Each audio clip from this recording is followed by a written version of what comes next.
Perfect. All right. So welcome everyone to this wonderful, invigorating discussion. I'm so excited to talk about heart-centered leaders and communities. This is our monthly member call for those of you who are prospective members. I'm just going to give a little bit of background of who we are first, introduce Derek, and then we're going to do community connection and also have a community discussion around this topic. So who is conveners.org? We are a small but mighty remote team. We're a 501c3 nonprofit based out of San Francisco, California, but we've never really had an office, actually, like a physical office. We've always been a remote team. And with me today is Colin, who's joining us from Canada. We're going to get him on the slide deck soon. He just joined the team. And he does a lot of our sort of event management back-end logistics. So happy to have him supporting on this call. We also have Sarah Joy, who's based in Colorado. I'm based in Guatemala City. Ray is currently based in DC, Missy in Utah, and Rena is also in Canada as well. So this is our amazing team. And then we have a suite of other consultants as well that help out with a variety of projects.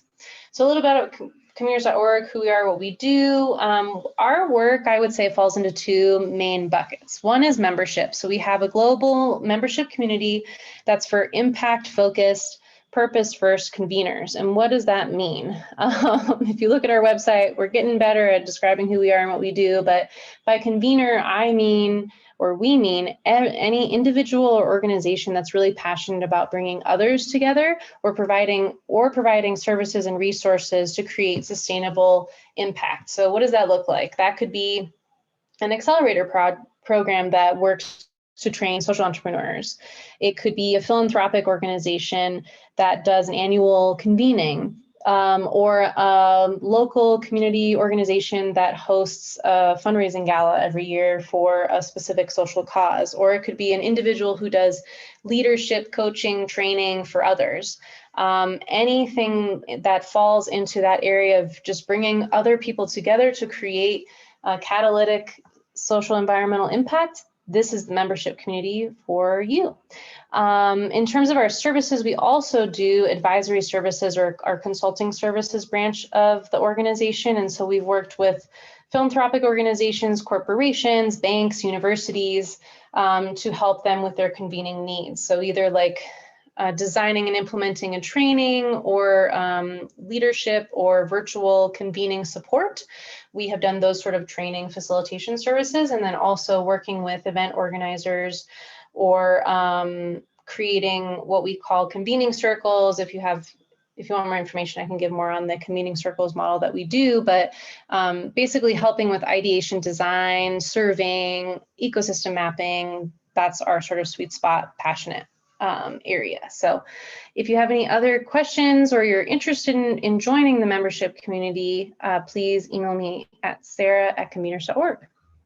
So just a couple of upcoming calls and events. In August, we have our Accelerating the Accelerators event. This is an annual event that we've done since the beginning of conveners.org. This is for entrepreneur support organizations, so accelerators, incubators, fellows, you name it. If you support social entrepreneurship in some way, shape, or form, this is the event for you. And so that'll be taking place August 10th through 12th, and we can share the Eventbrite link for that later, or we'll share it also in our recap email.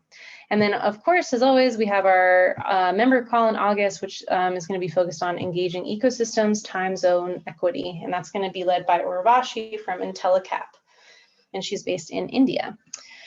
So it is my distinct pleasure. I'm so excited to introduce you all to our guest spark for today. His name is Derek Carter. He's principal at Heart Center Coaching and a Human Workplace. He will be leading our discussion today. But before we get into that, and before I pass sort of the mic facilitation off to him, we're going to be doing a community activity. This is a key part of our member calls because we really want all of you to connect with one another as well. So what we're going to be doing is Colin's going to be breaking you guys into groups, I would say pairs, Colin, for this. Well, we've got an uneven number, so it'll be 1, 3, and 1, 2. Oh, okay. So there will be, yeah, so we will have a group of 3, but for 10 minutes, you guys are going to be whisked away. And in your breakout groups, if you've never experienced this before, this will happen automatically. So you don't have to do anything. Please don't leave Zoom.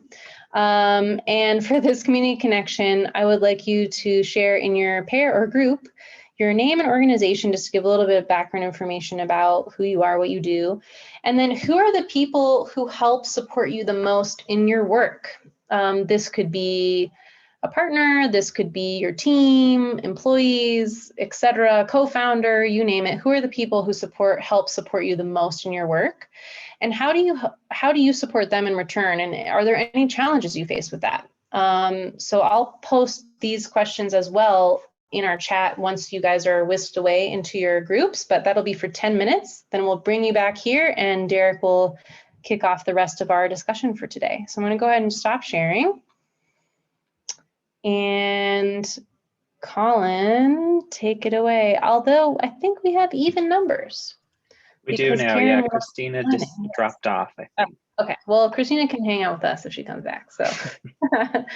Perfect. And if you want to go ahead and pause the recording, Colin, while they're in the group.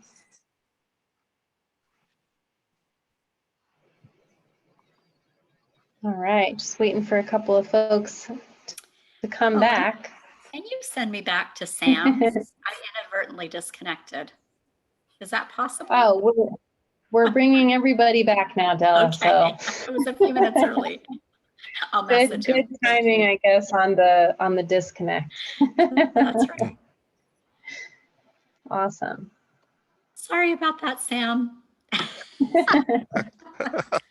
don't know how I hit the button, but I did.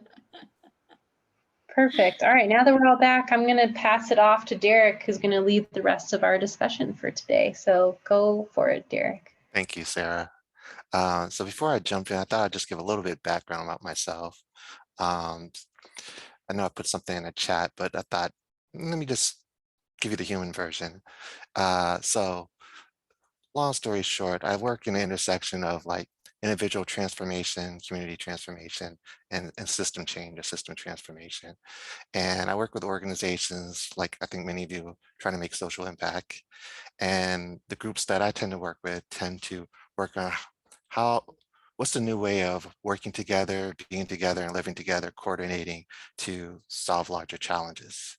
And so that looks through like collaborative governance, that looks like what kind of behaviors and changes we have to go to adapt as leaders, as change catalysts, as some people call it change makers, I think of change agents.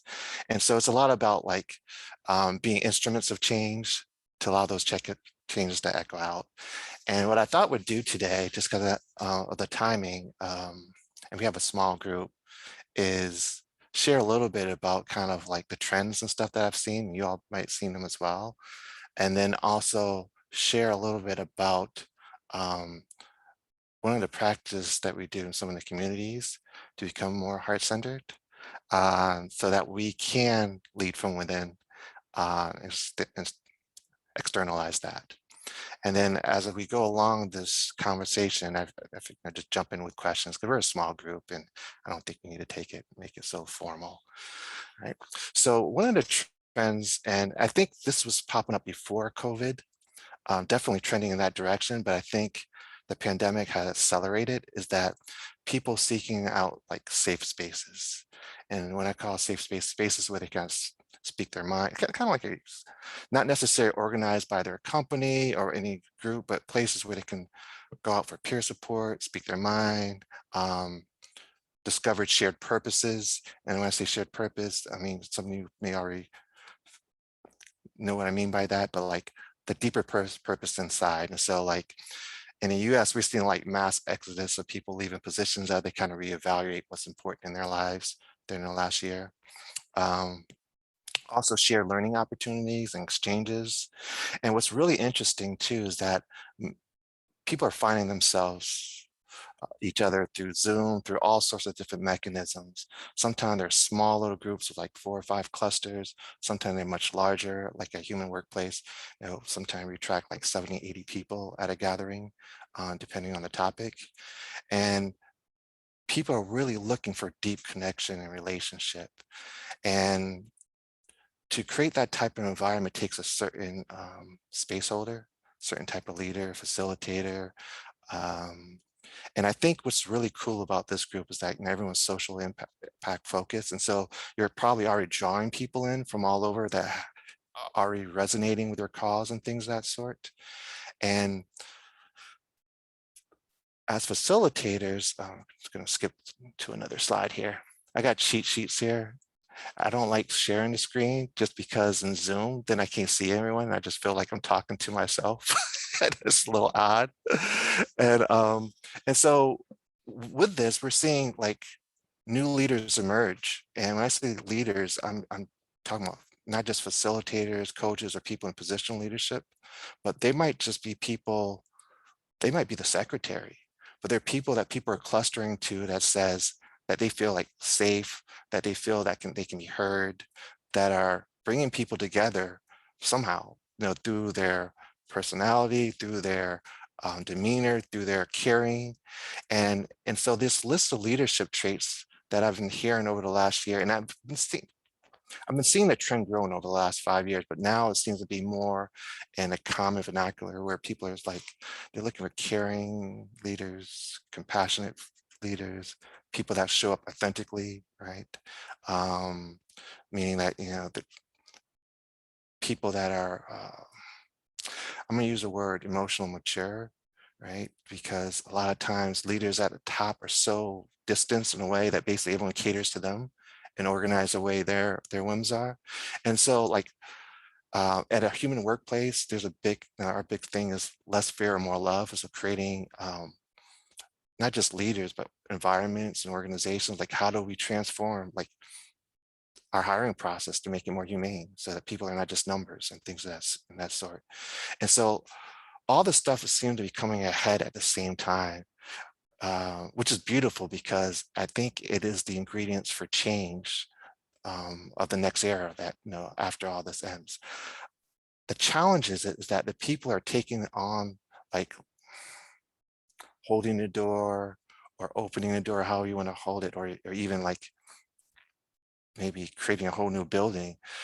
They're taking on a lot of stress because of that, like in the middle of systems change, right? Especially if you're like, say, for example, 3 leaders in a large organization that are that everyone's coming to. And that's a lot of people that you're caring for. There's a lot of people you support, and you don't always have the support of the higher ups or other folks in other departments and things of that sort.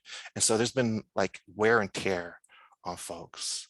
And that has been showing up in ways where people are like, the word is compassion fatigue is what they use in healthcare, or secondary trauma, but it's stress, it's cumulative stress. And I think the challenge with that is that when you recognize that the reason that people are seeking these type of folks is because something within them is echoing out or being broadcast and ripples and resonating with folks. When people who are holding or anchor these spaces are overwhelmed, then they're not able to broadcast at their best. They're not able to show up in their best light. They slowly kind of like just are succumbing to the pressures. So I'm going to pause right there and just see if that resonates with anyone what I've said so far, and then we can take it to the next step after we. So just popcorn style. Feel free to just kind of pop off if anything I said resonated with you, or you've seen some of these trends, or maybe you lived through some of that. Hopefully not all of it, but Derek, I just thought that was incredibly insightful, because I think sometimes we look at people who are in a position of higher responsibility and we might think that for whatever reason that they have it easier. And generally they don't. But also to just be compassionate for all the people that they're caring for. I just hadn't really thought of it that way.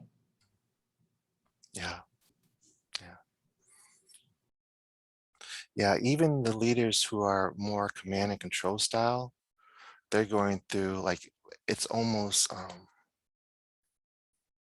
they're going through just kind of like shock training in terms of like the world is changing so fast around them, and they're almost kind of like the toddler that's overstimulated, and there's a lot of acting out in some cases, not very healthy, and doesn't help the ecosystem. But you know, we're all kind of going through this and last year together, right? So Yeah, that's a good point. There's a lot of things happening at one time too. Yeah. Like, I know in our case, we basically reinvented our business in the past year, you know, from face to face to virtual. And I know a lot of us have gone through, even if events aren't your core business, if that's something you're responsible for, you've had a lot of changes to how that works. And then you've got a lot of social change happening, and obviously generational changes that have always been happening and things like that. It's a lot at once. yeah, it is. Has anyone else seen these kind of type of trends pop up in their communities or in their events or organizations? I'm just curious. Or has it been relatively smooth?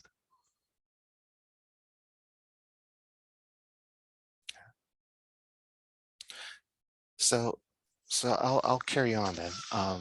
So the challenge is that, you know, when we're stressed, and stress is a part of life, is that when we can't let go of the stress faster than we're accumulating it.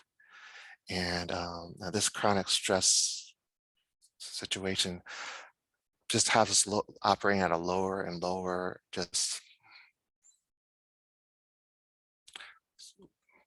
there's a term for it, I can't think of the term, but like literally like our nervous system starts to overload, right? And people are heard about all the terms, cortisol response, but one of the things that happens, like you start getting tunnel vision, and your decision making starts getting a little fuzzy, and whether we know it or not, we start focusing on like us.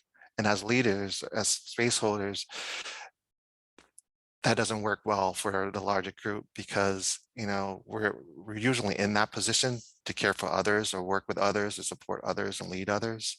And we don't recognize this happening. Usually we're the last one to recognize it's happening, because our spirit influence is so big. And so it's like the big ship in the ocean, like those wakes, we don't recognize the little rowboats there.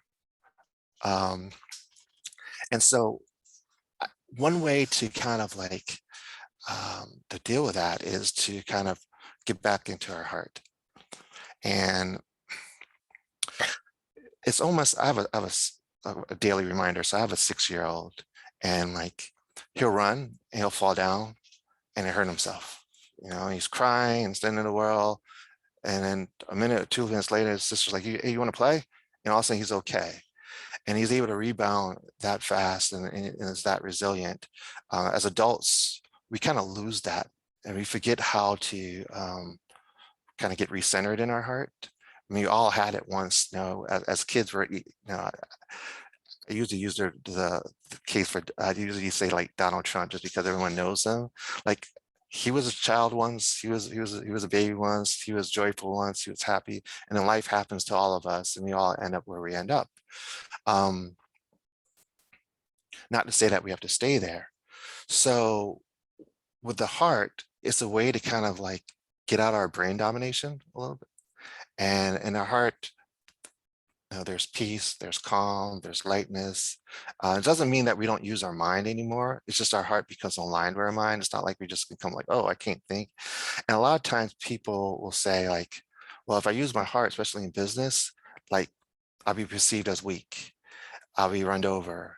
I'll be taken advantage of or hurt. And from my experience, and then in sharing this with a lot of other leaders and professional people, that's not the case. You can still be assertive. You can still let people go. You can still do that, but you'll do it from a place where there's not that little, you know, like little poison dart there, right? Where you can kind of still be grounded and say what you need to say, but say in a way where it's not harmful, and somehow the other person can perceive it as that too. And so a great case is that, like, I had one HR lady who, she had to let someone go, And she didn't want to let him go. Matter of fact, she thought the company was wrong and were probably liable for a lawsuit if they let this person go, right?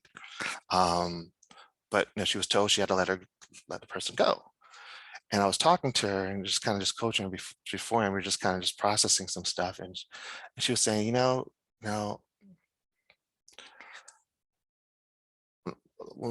she was reminded through the conversation that like, I've let a lot of people go, but every time I let people go, the relationship was still there. There was no hurt feelings. There was no stuff like we were still in touch. They had still had a good relationship. And so what she realized, like, even though she didn't know what she was going to say and do in that moment, she knew that like, oh, wait a second, I know how to do this. I know how to do this in a compassionate way, in a humane way, in a way where the other person feels heard and understood and respected, even though it was very difficult. And so that's just one example. And she was just naturally in her heart. That's just who she was. It wasn't like whatever. But that's just an example of people being able to kind of do difficult things and still be in their heart. The other thing that people say, like, hey, if I use my heart, like I'm going to get hurt. And I think a lot of that comes from being like, we all been in relationships where things didn't go as we wanted, and there was some hurt there, and that's kind of like a different connection. When I talk about being in your heart, it's like being a deeper part of yourself. It's not kind of like physical love. It's like it's unconditional love. And so like that place just feels really, really safe to folks. And it's not something that we typically experience in our daily lives. And so I can say more about it, but I feel like maybe giving you a couple experiences would be helpful. And then we can kind of talk about it more and say. So the first experience I'd like to offer is just the experience of feeling our mind. And I'm sorry, I'm gonna apologize ahead of time. And so if you play along, what I ask you to do is just take a moment and just think of your to-do list, right? Think of all the things you have to do this week or next week, all the things you haven't done, right? All the things that the emails you still have to reply to, and just notice, where do you feel in your body that at, right? Where does that show up for you, or how does that show up for you when you just think about your to-do list? And just touch that part, wherever part that is that you feel. Okay. And if the to-do list doesn't do it for you, if you have a light list and the list doesn't really bother you, I can give you some math problems that will definitely help you get in your head a little better. So did everyone feel like a part of themselves, like kind of just go, right? And where did you feel that? I don't want to sway people one way. Did anyone mind speaking up or just pointing where they felt, or you can put it in the chat? I saw Sarah says her, I always get mixed, right shoulder, right? Your mirror image, I think. Okay. I felt it like in my gut. And I also, it was interesting because you asked me to touch it, because I also almost felt my blood pressure going up. Like I had this whole body sensation as well. Wow. Yeah. Mine was more of a gut feeling too. Yeah. All right. So we got some very people that's really in their bodies. Yeah. Yeah. A lot of times when I do this, people will hold their heads, right? And people will say, like, I just feel like I feel a vice. I mean, and sometimes you can see it on a Zoom, like you can see people just face just kind of just scrunch up, like, oh. So now that's our mind, okay? And you have a physical sense of where that's at. Now, what I will ask you to do, and you can close your eyes or keep your eyes open, it's up to you. I should have said that for the other one too. Think of a time in your life when you felt really touched. Maybe it was time, the birth of a child, time spent alone with a loved one, a special time in nature.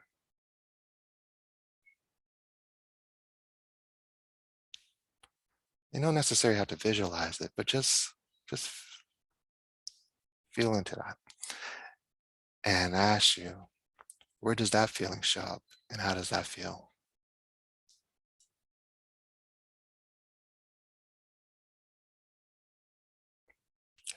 And again, we can do a popcorn style or chat, or you can just point to it, however you've. I see smiles. I didn't see smile when I asked about the to-do list. So wherever that showed up for you, it showed up differently, I imagine, right? And the experience was a lot different because, like I said, just looking at everyone's physical reaction, there was no smiles. Does anyone want to be brave enough to say where they felt that at? If not, it's okay too. Okay. I don't mean to dominate, but I just felt a lightness. Okay. Lightness. Yeah. I see the other heads nodding with that too. Sarah, you were going to jump in and say something? Yeah, I definitely felt it like heart region and also the back of my head, which I thought was interesting. Not expected. I don't know why. Yeah. And the feeling there was lightness or pressure, or like, how would you describe it? Yeah, I would say like lightness for sure. Okay. Yeah. All right. So that's in the general direction of being more in our hearts. And I want to move on to another experience. This experience will just it's a lot of stuff that when I work with folks, it's more like a whole person thing. So it's not just the head, it's like, the head, heart, the body, right? And so like, we just talked about the body a little bit, and this next exercise is kind of a relaxation protocol to relax our body more, to kind of get grounded more in our body. And then offer a short meditation just to kind of feel into our heart. And these are short, and the easiest way I know for people to kind of experience like the heart versus the head. I think we have kind of like a little micro experience right now where people felt the difference between when they were in the head and their heart. And so again, if you want to play along, just find a comfortable seat if you don't have one already, and you can and I also will share this too. Like if you have a practice, like a meditation practice or anything like this, it will be helpful to enter this as a beginner's mind, because this is a little bit different than other meditation. You don't have to do anything. So there's no visualization. There's no need to observe. I used to teach that quite often. That's actually activating our mind to some degree. And this is more of like a heart experiences. And the whole idea behind this, just to kind of share with is that for you to kind of have a felt sensation, what it is to shift from being kind of just top heavy in our head to be more in our hearts. And then we can unpack that together as a group and share like, well, what would that look like? If I was facilitating or if I was planning something, and would that experience change the experience for our participants or the people that we're leading, etc. So that's the direction we're going. Yeah, so nothing to do, feet flat on the floor is helpful. If you have a backrest where you can, just let your back relax, that's helpful too. And if you have glasses on, it's kind of helpful to take the glasses off so the muscles in your face can relax too. And zoom off and on your preference. So before I begin, I do want to share my screen one piece too. I have this reminder here. So when we get to the heart part, I'm going to ask you all to smile. And I know that as adults, we've often kind of been trained, like, especially in business, not to smile because like it's not taken serious. So again, if you're shy, feel free to turn off your your video, but I want to offer you just kind of like introduction to the Smile support team. And so when I say smile, the type of smile is it's not a selfie smile. It's not like the, you know, it is more of a, I mean, if you look at these babies here, like it's just a genuine happiness, a genuine smile. And so that's what we're going for. We're going for just that real authentic inner smile, and then allowing it to express in our face. And okay. So with that, you can just relax and close your eyes. Take a deep breath in through your nose and out through your mouth. Allow your whole body to relax. Take a deep breath in through your nose and out through your mouth. And allow your whole mind to relax. Taking a deep breath in through our nose and out through our mouth. And just allow our whole self to relax. And allowing our head to relax. The top, back, sides. Allowing our face to relax. The muscles in our jaw. Muscle around our eye, forehead, cheek, chin. We can allow our necks to relax. Front, back, side, left, right.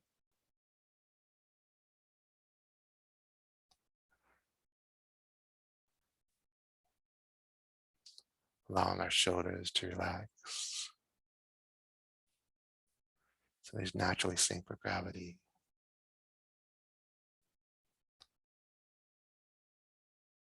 And just experiencing our right arm. Not thinking how, but just experiencing our right arm.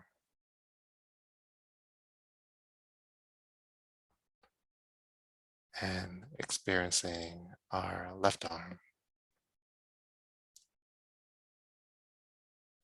Not thinking, just a little, just experiencing it, just being with it. Now experiencing both arms together at the same time.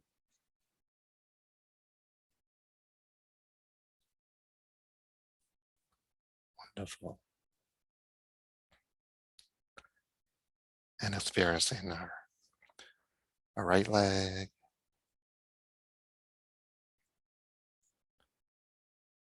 and experiencing our left leg,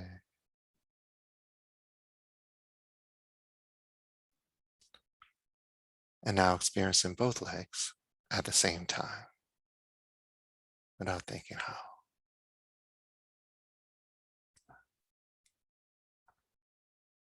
And now experiencing both arms and both legs at the same time.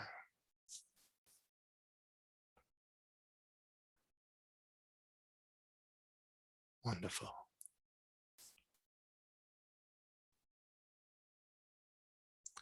And just touching our heart in the center of our chest, use a couple fingers, right at the same level, right about the same level as our armpits.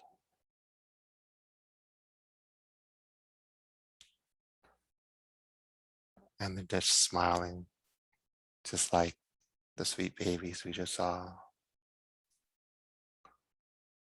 As you relax even more.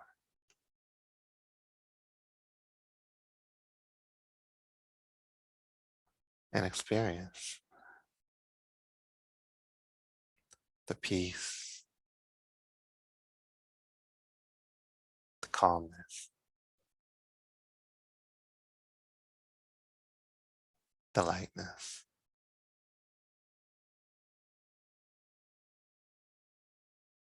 Whatever nice feeling that comes up for you.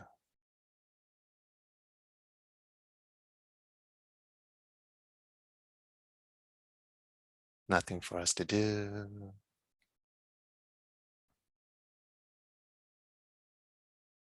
You just smile, relax.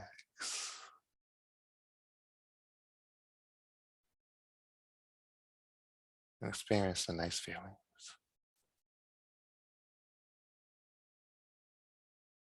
Wonderful. And if thoughts or things come up, it's okay.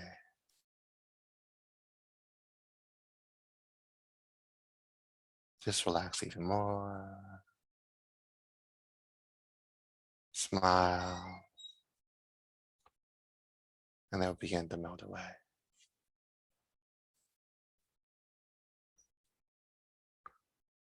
Still smiling sweetly and freely.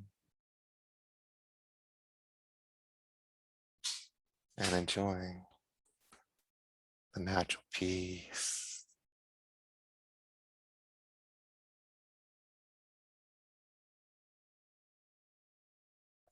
calmness,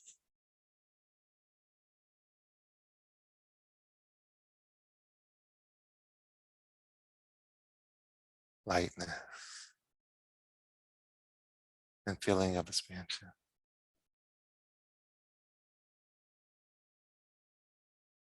And just for learning purposes, go ahead and tense your body. However you want to tense it. Make a fist, whatever, just tense it. And notice what happens to the feeling. And untense. And just keep smiling. And notice what happens to the feeling of peace, calmness, and lightness.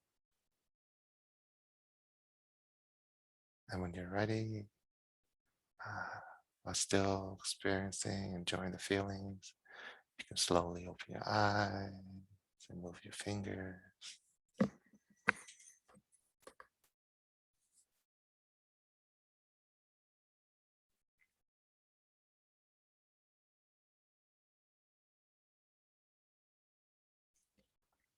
So that was about 5 minutes, maybe 6.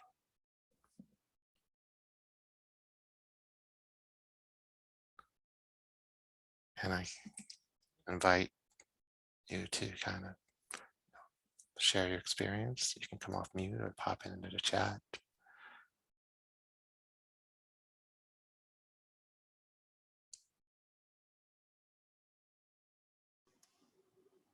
That felt like a lot more than 5 or 6 minutes in a good way.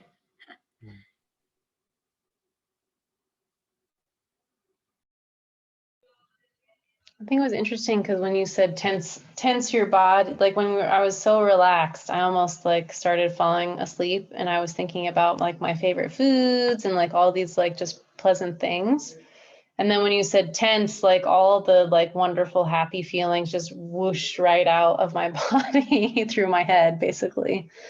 So that was it was a really cool and interesting experience. Yeah.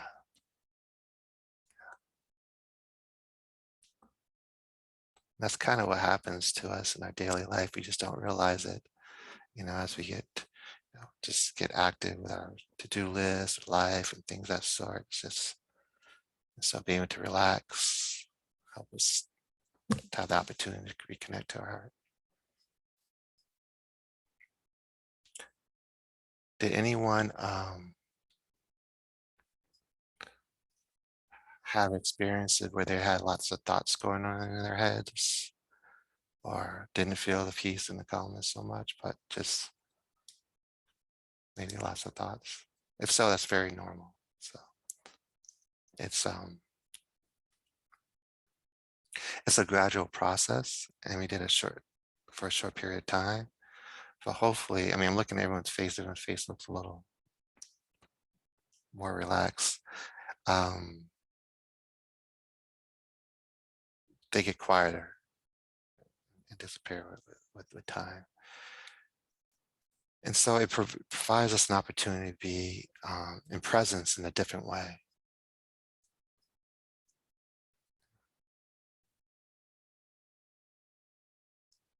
Did we put Sam to sleep?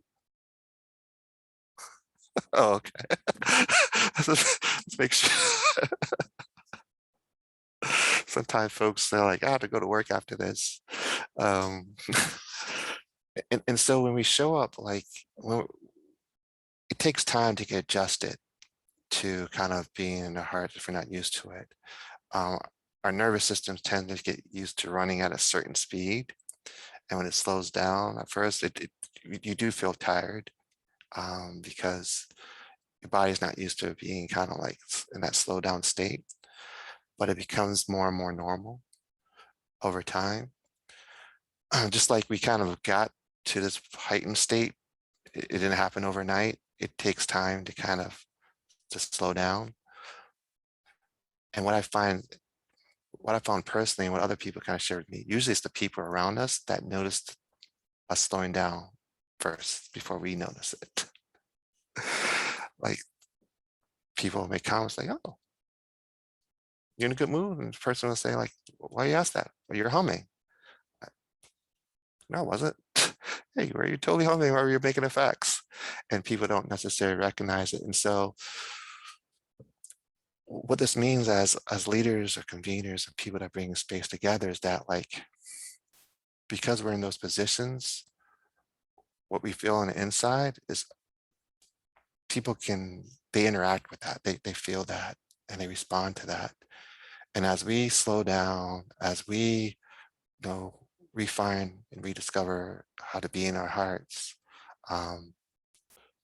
one, they feel already more connected to us just because they just feel like you can be present with me and you can have a conversation with me and I can feel heard. And they don't always know, but that seems to be one of the natural things that we see. The other thing that we see is that they start modeling that in some way. Like, even though they haven't like took the time or spent the 5 or 6 minutes, somehow the group starts recalibrating. Now, it depends how big the group is, right? Like, so you can't have one person for like 60 people. I mean, maybe you can, I haven't seen it yet, but a group this size, 20 people, 25 people, surely, yes. And so that starts to harmonize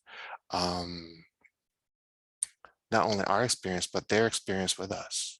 And so when we think about convening or even holding large conferences, like the question that I would like to leave you all with is that, what kind of feeling would you like your participants to walk away from? And think about that experience. Then I will ask you, what kind of experience or feeling would you want your people that are helping to bring this to life, your supporters, your employees, however, to walk away with? And then what kind of experience and feeling do you want to walk away from with it?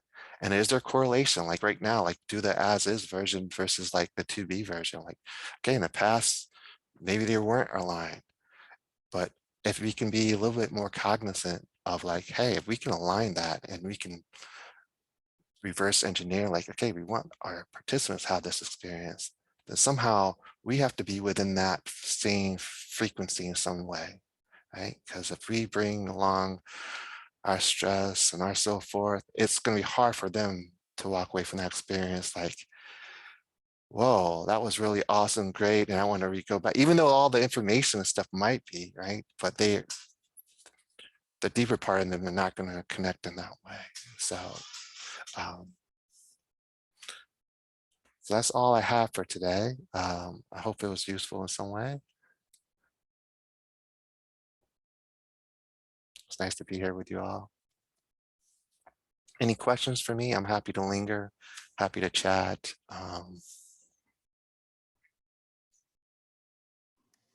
Thank you, Derek. My pleasure.